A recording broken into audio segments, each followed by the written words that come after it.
My guest today is the CEO of Adespresso. He's a serial entrepreneur, and he is at the helm of a tool that honestly I think is the most powerful tool set when it comes to Facebook advertising, which we'll get into. All the way from, where are you today, Massimo? Milan, in Italy. Milan. Milan, all the way from Milan. Thank you for joining us and welcome to Inbound Buzz. Hello everyone, and thank you for inviting me, Movi. No problem. It's our absolute pleasure. Massimo, why don't you tell us a little bit about who you are? Sure. So I got started. I've always been like a geek, so I always played with computers since I was 10 years old. When I was 18, I started being a journalist, so that's where my passion for content marketing comes from. And when I was 20, I opened my first company, which was called Creative Web, and it was a web agency. So we were doing pretty complex development for website portals, etc. From there, we spinned off a side project, which was a blog network. And then basically we sold the blog network and we used that money to bootstrap Adespresso. And from there, we got into 500 startups. We grew Adespresso to be the number one partner for Facebook in terms of number of customers. And last year, we sold the company to Hootsuite. Oh, congratulations. Amazing, amazing.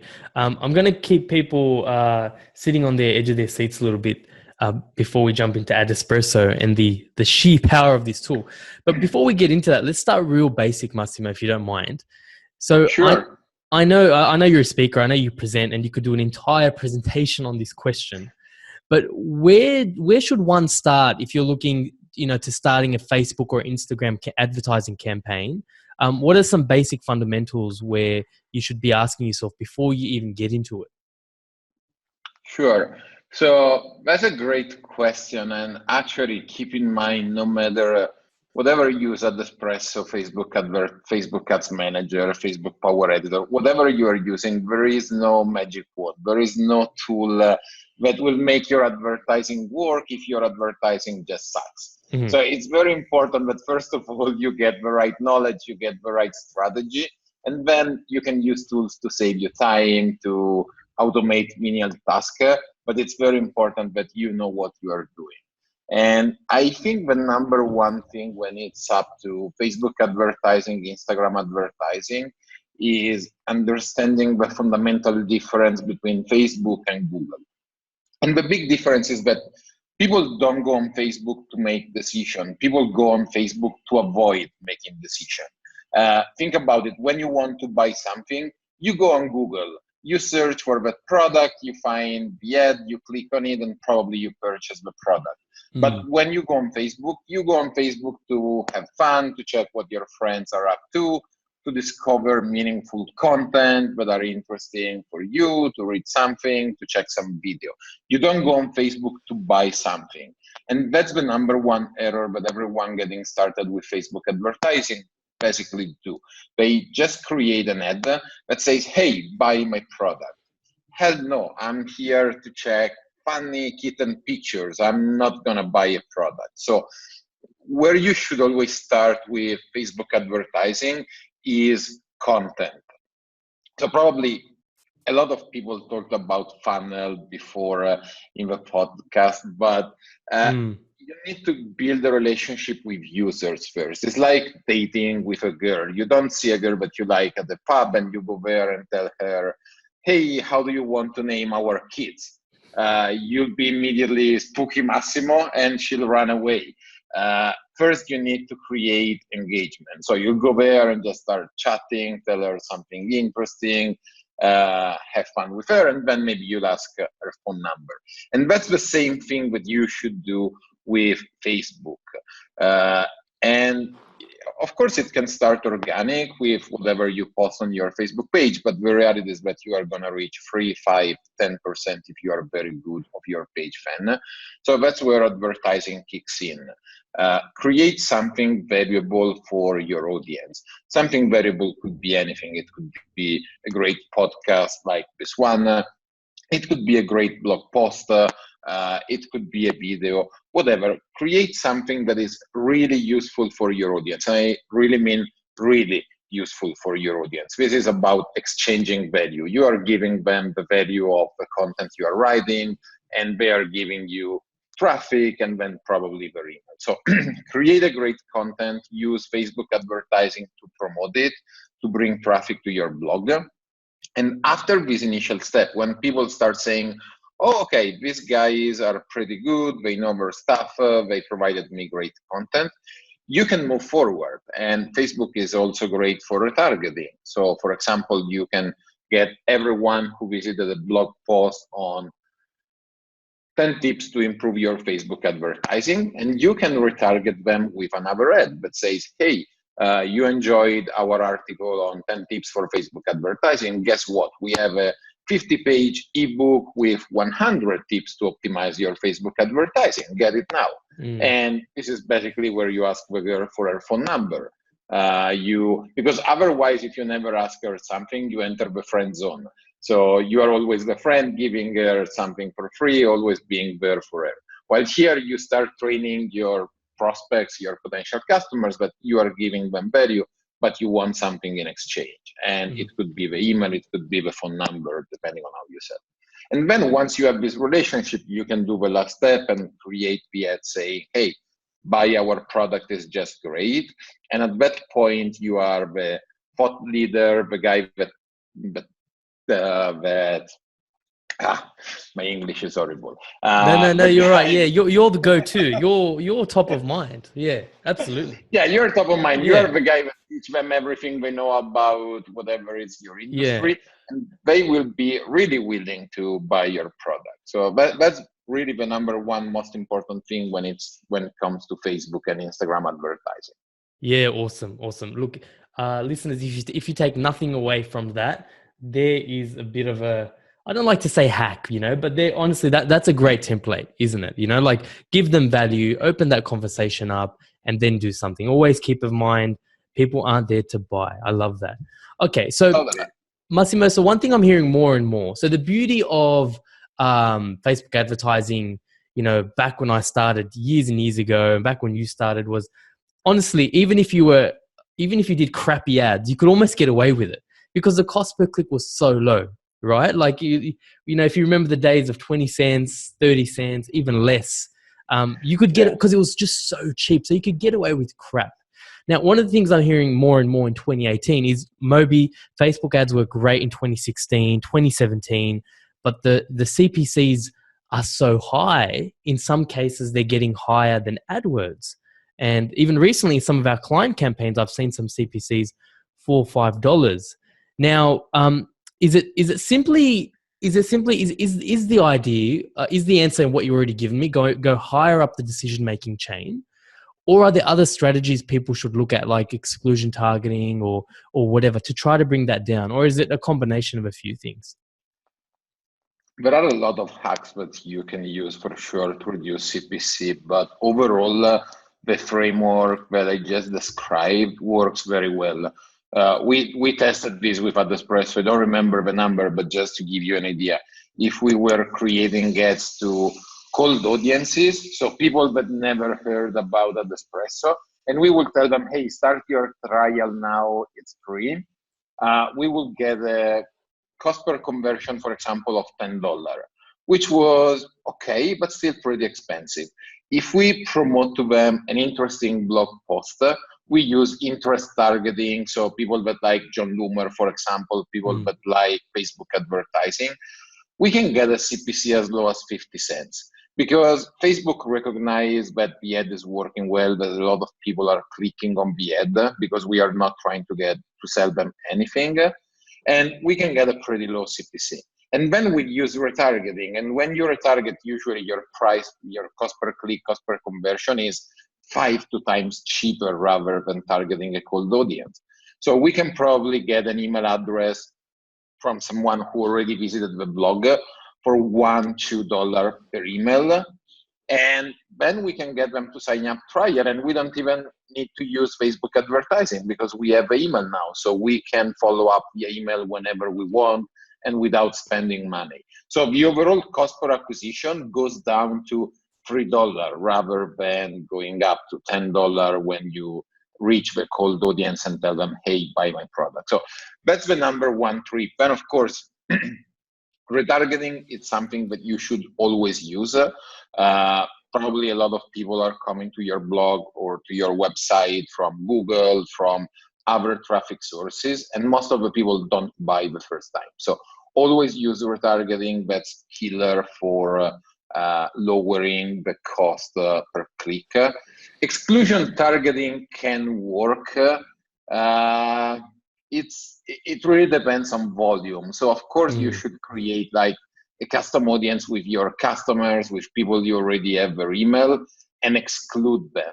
But the reality is that this is gonna make a difference only once you have thousands and thousands of customers of email. Otherwise, removing 100 people from a 1 million user targeting is not gonna make a real difference. And then you should split test a lot. So you should split test everything from the creative of your ad to your audience. Young people are better than worse than older people, male versus women, people with an interest rather than the other, and find the niches that have the lowest cost per click. And then, of course, at some point you are gonna saturate them and you need to find the number one. But the reality is that this is how every marketing channel evolves. It's always a curve where at the beginning they are super effective because you have very little competition, and then they get more expensive. But if you read, for example, Russell Brunson's book, they have a very interesting concept, which is the problem is not that it's too expensive to acquire traffic from Facebook or Google or whatever. That's a market condition. It's something that with experience you can lower, but if the cost per click is $4, it's $4. You cannot do much to lower it further at some point. Sorry. The problem could be that you're not making enough money out of every customer. So if your product is priced $10, of course you cannot spend more than $6, $7 to acquire a customer. But you should start thinking, how can I make more money out of each customer? For example, creating a recurring revenue model or having upsell. So maybe they are giving you $10 to get an ebook, and then right after that, you could tell them, hey, do you want all my collection of 10 ebooks? That's $50 more. And by upselling more products or playing with your pricing, etc., you can make more money out of each customer, and you can afford ads even as they get more expensive, which is something you can optimize, but you cannot really say, I want click for 1 cent, of course. Awesome. Some really good tips there. And by the way, what was that book by Russell Brunson? He's the ClickFunnels dude, right? What was his book? Yeah, he's the ClickFunnels dude. I think the ebook was .com Secrets. .com. I think I've heard of that. I have not read it. I'll link that in the show notes, which will be redpandas.com.au/EP92. And you can also see, if you want to see the video version of me and Massimo's lovely faces, then you can check it out there as well. Okay, awesome. Yeah, no, I like that. The only one thing I'll say about that, I love the thing that really stuck with me that you said in the start. Facebook will recognize it's a content ad and not a sales ad. They'll recognize that it's like a John Loomer post or something, and the cost per click is less. So Facebook itself, even though it wants your money, it doesn't want you to sell, which is funny, but it makes sense when you explain it. So yeah, makes a lot of sense. You should always think how to align your needs with the needs of a platform you are working on. You can find the knack to rank number one on Google, but in the end, you should always think, what's Google's mission? Their mission is to provide the best answer ever for each question. If you find the knack that can position crappy content number one, it will work for a month. But then there is a disalignment between you and Google, and at some point, Google will penalize you. And for Facebook, it's the same. They want people to be engaged. If your ad is engaging, people likes it, shares it, comment it, Facebook is going to give you a wild card. It will lower your prices, it will increase the reach of your advertising, and will make your life easier. If you create an ad which people find nasty, maybe they also submit to Facebook that it's a content they don't want to see on your newsfeed. Facebook doesn't care that you are offering $100 per click. They have thousands of other advertisers they can get money from. They will not show your ad. Yeah, they'll take it. Yeah, and they just won't. Yeah, or they won't show it exactly. Yeah. Okay, so speaking of playing to the platform, you guys have mentioned this in your on your blog. We've definitely mentioned it here on the podcast. Video, right? So video and Facebook. I mean, I don't know, like peanut butter and jelly, right? So yeah. And we've had incredible. And I'll get into the platform in my very next question. We've had a lot of success promoting video using the Adespresso platform. Do you still see good opportunity when it comes to video and advertising on Facebook? Totally. Video is massive right now. I think the two hot topics right now are video and Messenger. I think both have problems. The problem with video is that people are shy. Probably they still have resistance to creating video, or they think that they need crazy setup to do some nice video. Messenger is a bit more technically difficult to implement because you need software like ManyChats, etc. But video right now is super powerful, and guys, you don't need a professional setup. You just need an iPhone and very, very interesting content. That's the number one resource. And it's always content. So actually it could be faster. Instead of creating a blog post, you can just turn on your iPhone, record and talk 10 minutes, 15 minutes, 5 minutes about whatever is your industry. And also for selling products, video works much better. It creates a huge engagement. And now on Facebook, you can create custom audiences based on people that watch at least X seconds of your video. So you can then retarget people that watch a certain percentage of your video, which is great. You can create a video talking about Facebook advertising, and then if someone watch more than 50% of the video, probably that's they are interested in the topic, and then you can retarget them with lead generation or selling the product. And I don't know if for those that are watching the video, I'm just showing that basically my office is inside our video studio. Nice one. I would move my camera, but I'm scared. I'll try anyway. Let's play camera. I've got my. There's a light. There's a few lights behind that light, but it's blinding. Yeah, absolutely. You're right. Yeah. And you can buy all these lights for really under $200 on Amazon. Probably you can get a full setup with green backdrop, etc. Yeah. So it's fairly simple. But like you say, the key is make it useful content. Make it useful, make it not salesy. Pretty much everything you've already espoused. Yeah. Okay, so now this is what I was really excited by. So we use the tool day in, day out. So for the opportunity to speak to the CEO of the company, I'm going to sound a little bit fanboyish, but it was very exciting, right? So shameless plug time. Let's talk Adespresso, right? So for us, every campaign that we run let's talk about AdWords later, actually. From a Facebook point of view, for us, the ability to create quick experiments, split test en masse. But in your own words, you get asked this all the time. Explain, what is Adespresso? Adespresso is an ads tool that helps small, medium businesses quickly manage your Facebook advertising. When we got started, the initial value proposition was split test, and that's still one of the major features of a platform. So you can test different images, audiences, etc. And Adespresso will very simply tell you, look, that this image targeted to female 18-23 is your best audience. But over time, we added really a huge amount of features. So, for example, we have PDF reporting. We spoke a lot about data synchronization, and we have a tool to synchronize your CRM data with Facebook custom audiences. So you can just connect Mailchimp, HubSpot, Infusionsoft, whatever, to Adespresso, and every time you add an email to your mailing list, it will immediately be added to your custom audiences as well. We have a super nice product that we are releasing in 9 days from now, at the end of May, which is gonna make life for agencies and freelancers much, much easier, but I cannot say I anything know. about. See, why did you tease me, Massimo? Because I watched your last product update, and you have these really cool product updates, I have to admit.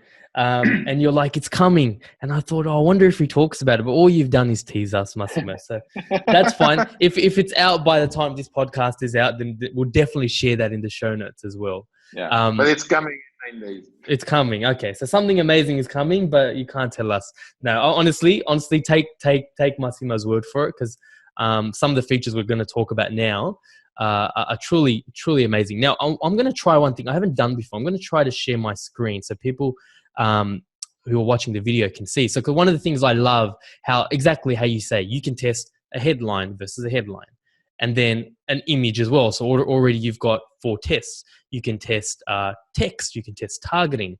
And the section I'm getting to, which you already referred to, Massimo, is the top factors section. So let's see if I can share a client example. Okay. So Massimo, if you can see this, then our audience will be able to see that. Can you see my screen? Fantastic. Okay. Yeah. So like Massimo said, you can test all these factors. This is a very, very basic client example of ours. For people listening, you have these tips of the day, for example. It's saying headline A with text B, for example, has a cost per conversion that is 126% more expensive. Stop that. Right? So you cannot get this in Ads Manager. You cannot get this in Power Editor. The more campaigns you run in Power Editor, the more confusing it gets. For the rest of my screen, you can sort of see there, we've got one headline versus another headline. One focuses on limited positions, and one is sort of focusing on people. And funnily enough, the one focusing on people is a quarter as effective as the one focusing on scarcity. Now, I love data because in hindsight, it's always so obvious, but you don't know. You don't know until you test it. So we can see here, one had a cost per conversion of $21. The other had $42. One had 4 conversions. The other had 1. So that's one I quickly whipped out before this. That's a huge difference. You can save a lot of money. Absolutely. So let me try to. Okay. Yeah. So yeah, I love that. So I guess what my question is, Massimo. So the top factors section is awesome. How would one on a day-to-day, so now, okay, we're sold on the idea this tool is amazing. What are some best practice tips we should use? Is it a matter of checking the top factors every couple of days, or do you just rely on auto optimization? Tell me about day-to-day in this tool. Usually I go with our automatic optimization, which doesn't stop anything but just move budgets around so that the ads that are working best get more budget. The problem with Facebook advertising is that it's less scientific than Google.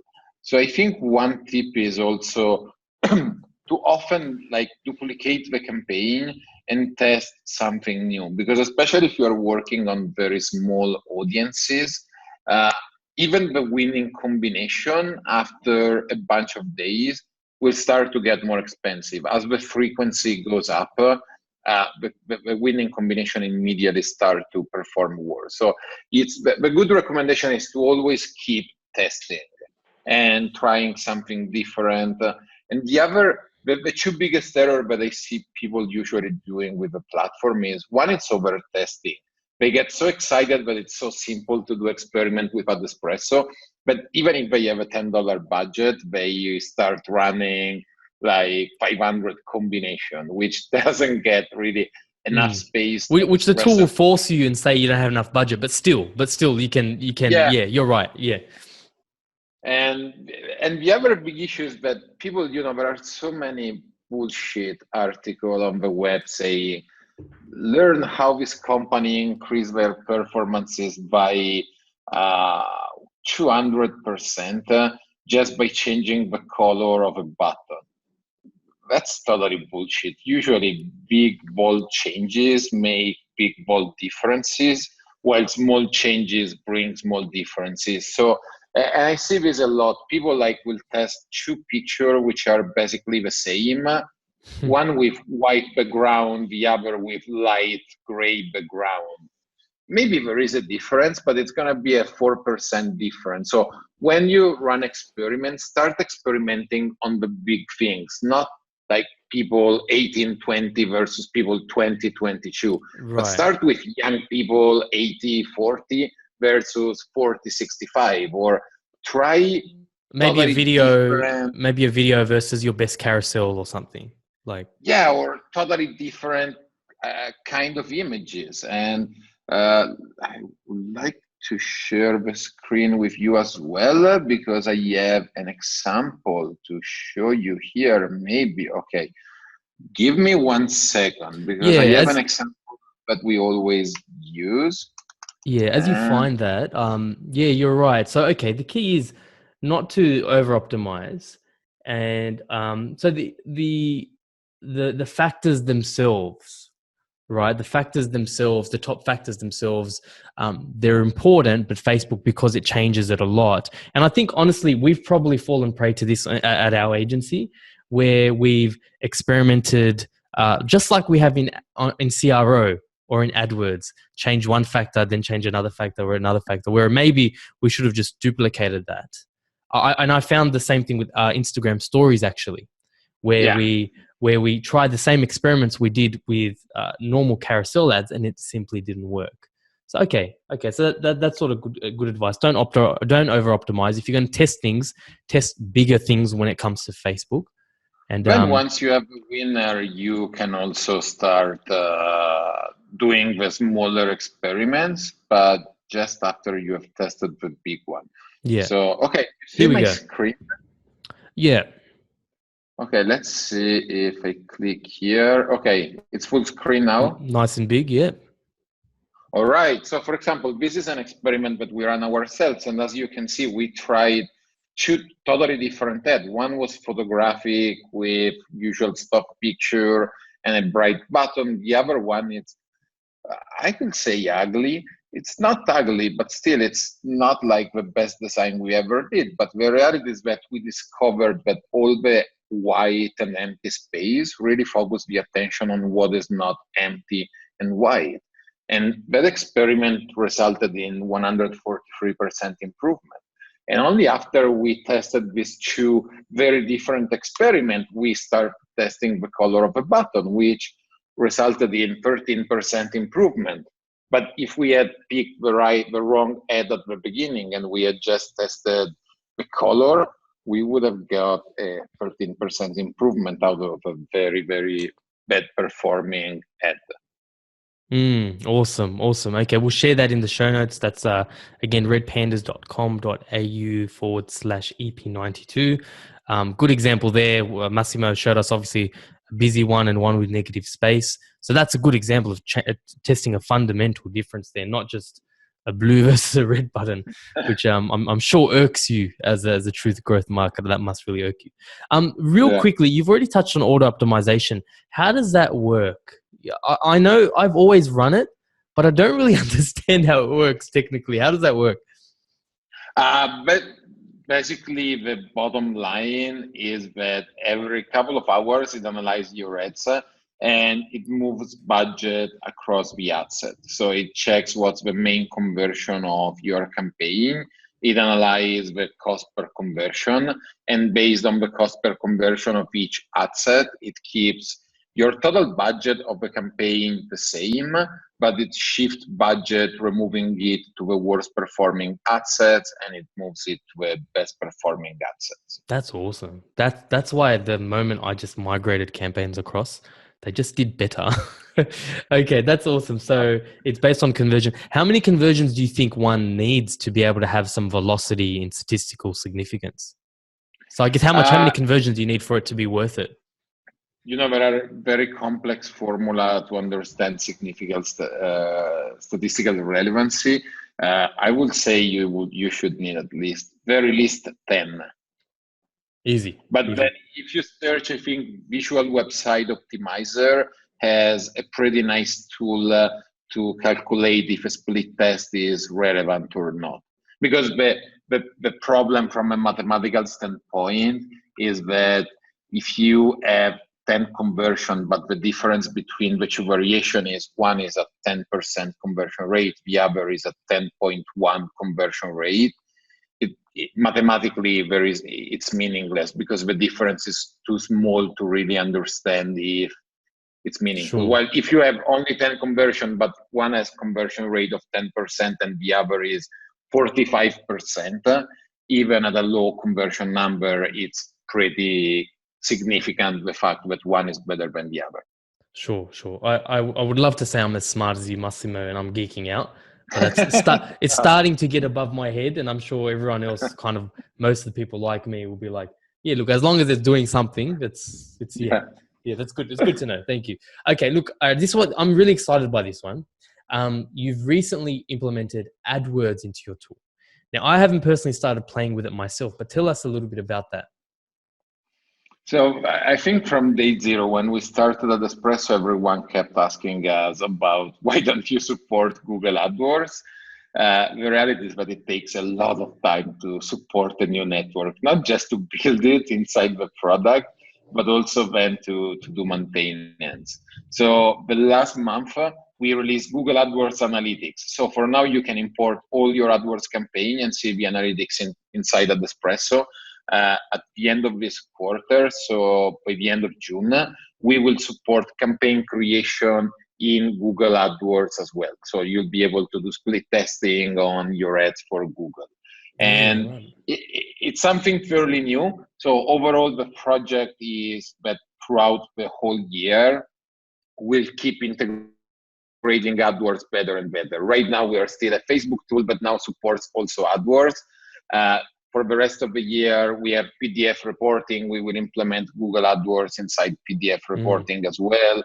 And it will have the same treatment as Facebook, which is very exciting because the reality is that Facebook plus Google are between 70 and 80% of the advertising market online. That's very exciting, very exciting. So Massimo, even in the early days, is the idea, because at the moment, people will use tools like Supermetrics or they'll try to manipulate the data in a different tool or just use Excel.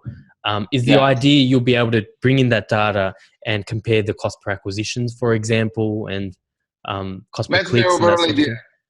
Yeah, even in phase one? By the end of the year, probably. Yeah, sure. And also, we're talking about automatic optimization. The idea is to do the same thing across networks. So is Google working better than Facebook? Move a budget from Facebook to Google, for example. Yeah, right. Easy. Nice.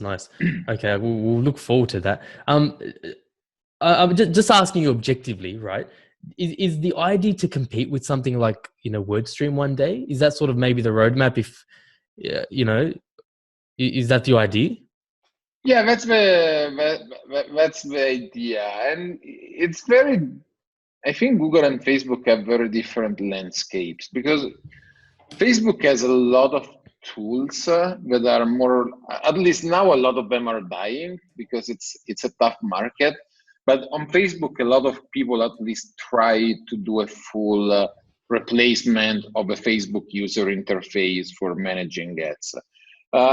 Google, we discovered a strange market because the reality is that there are a few tools that are very enterprise oriented, like Kensho and Marin Software.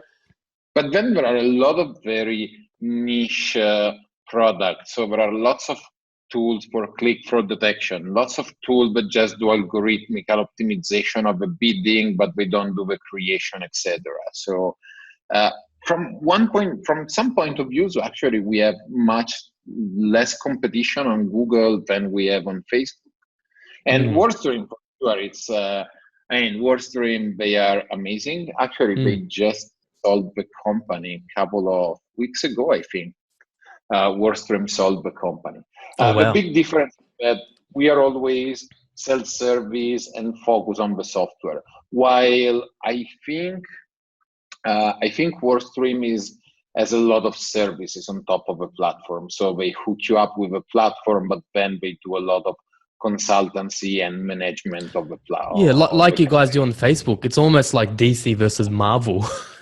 Yeah. Honestly, just like you do, they have their Premier Consulting and whatnot. So Yeah, no, you're right. You're great mob. But we've had them on the show as well, and yeah, it's great to see more choice for us consumers. And Yeah, Larry is an amazing guy. So yeah, he is. total He's just respect to Warstream and what he has done. him and unicorns, right? Everything he touches. So yeah. Yeah. But final sort of, I guess.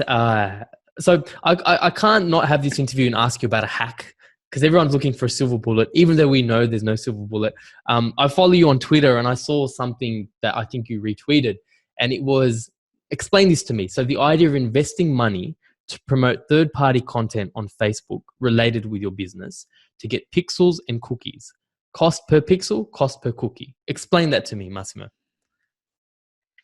Well, it's all about the fact that retargeting is so powerful, and it's even if with Facebook you have very good interest targeting. The reality is that if you target Facebook advertising as an interest, you are going to target millions of people, which is way too much. You want to target the 100,000 people that are really spending money on Facebook advertising today, for example.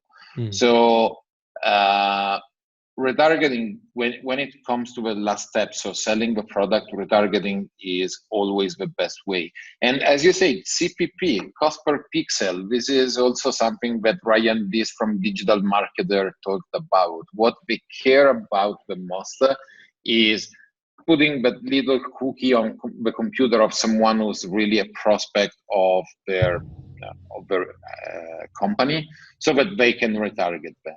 And it doesn't matter how this happens. So it could be a blog post on your blog, but if John Loomer created a great blog post about some topic that we don't cover yet, we can still take advantage of it. It's a content, but it's interesting for our audience, even if it's not on our blog.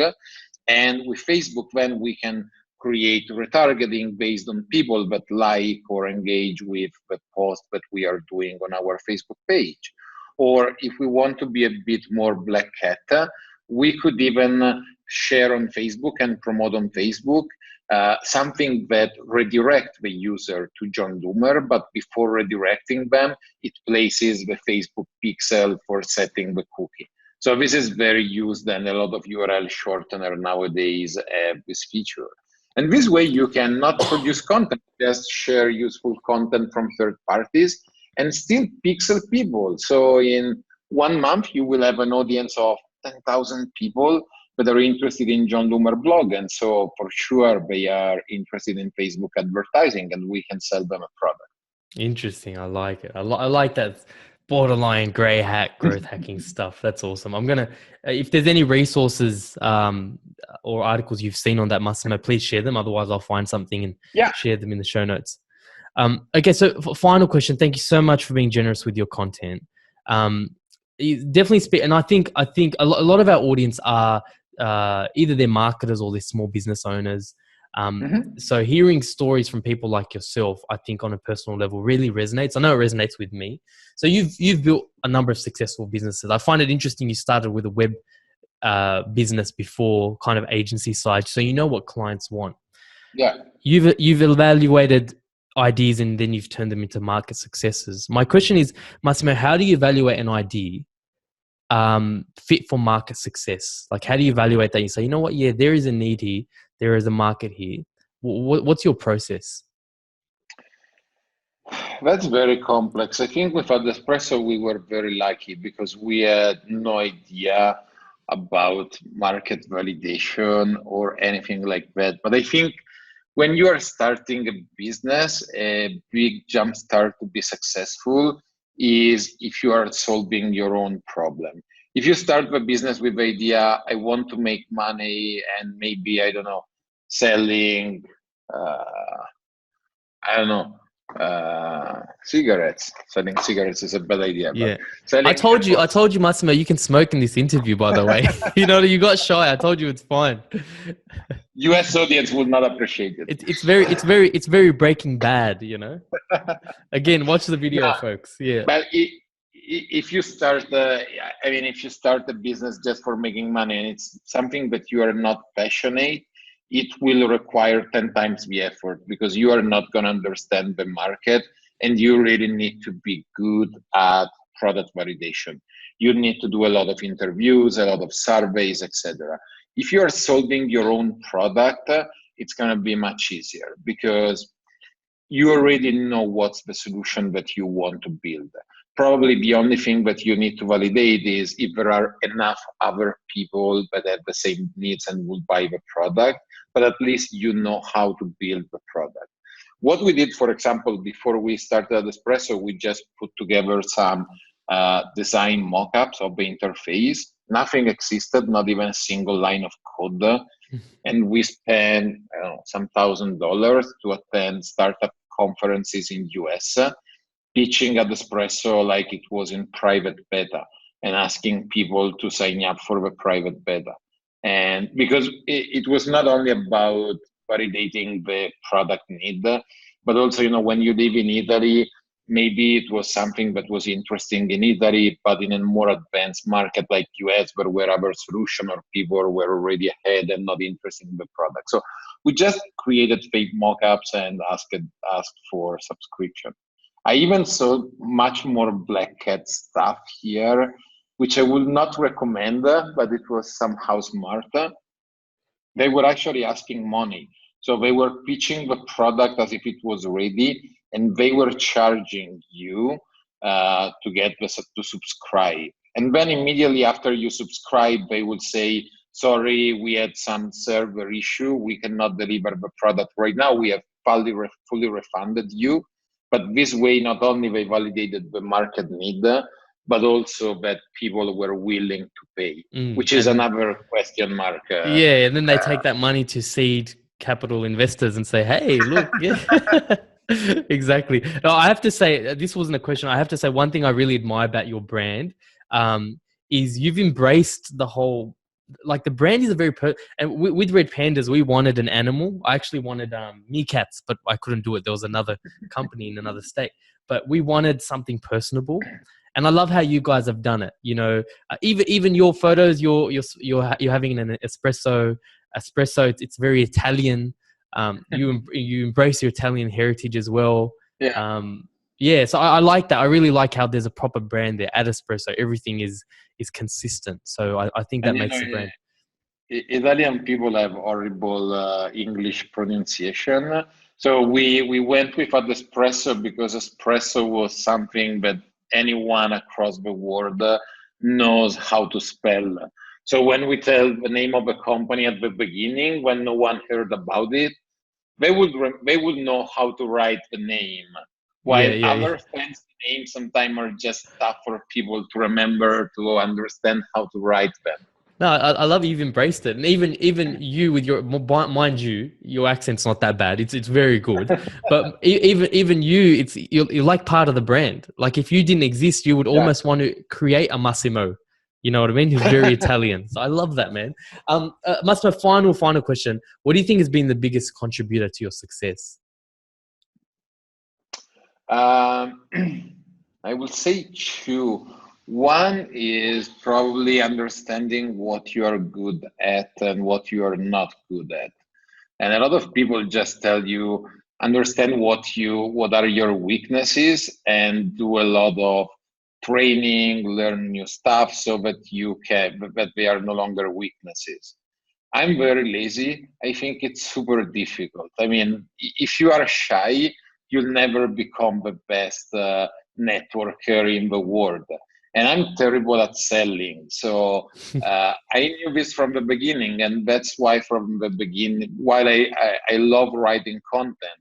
So that's why from day zero, and that's what differentiated us. We said we are not going after the enterprise customers with a huge sales team because we don't know how to sell. We are going after small, medium businesses because we know how to write content and how to acquire a lot of customer at scale. So understand your pros and cons and try to build a business that focus around what you are very good at.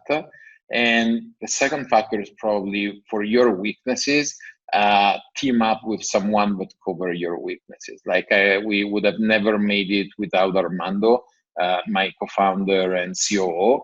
Like, I like to have a product vision, to have ideas, etc. But I'm sucks at like Excel sheets, keeping up together budgets, fundraising, the more operational part of a business. While he is a monster at operation, he's very good at like fundraising, building processes, etc. And together we make up a great team. Sometimes we fight because we have very different personality, but it's much better to have two very different founders that focus on very different things rather than being totally best friends, but having but not being complementary.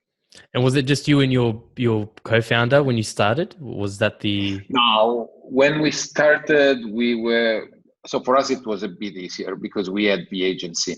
So in reality, we just moved part of the team from the agency to Adespresso as a side project. But when we started, it was 5 of us. So it was me, Armando, Carlo was the CTO, Jesus, who's our lead designer, the one that make our mascot, all the illustration for our blog post, and Valerio, who's another amazing developer and actually a very good friend. We did school together. We have known each other for like 25 years now. Awesome. Amazing story, Massimo. And please keep doing what you're doing. It's a lot of fun and inspiring to watch. So guys, in the show notes, you'll find out the links to everything. One thing we didn't touch on, but I'll quickly mention now, Adespresso also has a great, I think you call it a university. There's a couple of courses there. And I think, correct me if I'm wrong, Massimo, I don't know if this is free, but... Sorry? We are making much more courses now. University was an idea that I loved, but then I never had time to follow up. And now we put Paul, who also handle our Facebook group, in charge of education.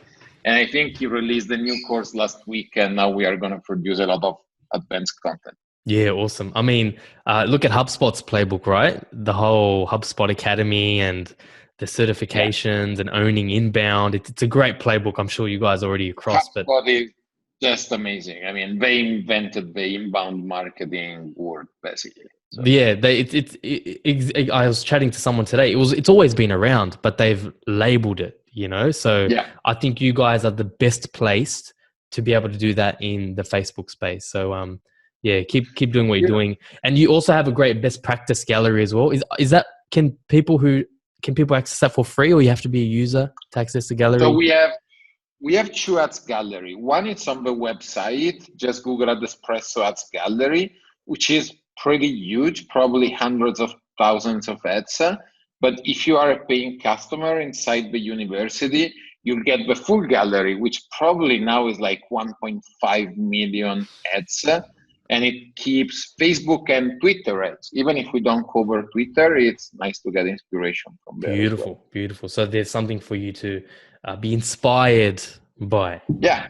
You just search for ebook and you find thousands of ads of how other people are promoting ebooks. Awesome. Massimo, thank you so very much for your time. We'll link to everything in the show notes, and chat to you next time. Thank you so much for inviting me. Thank you. Ciao. Awesome.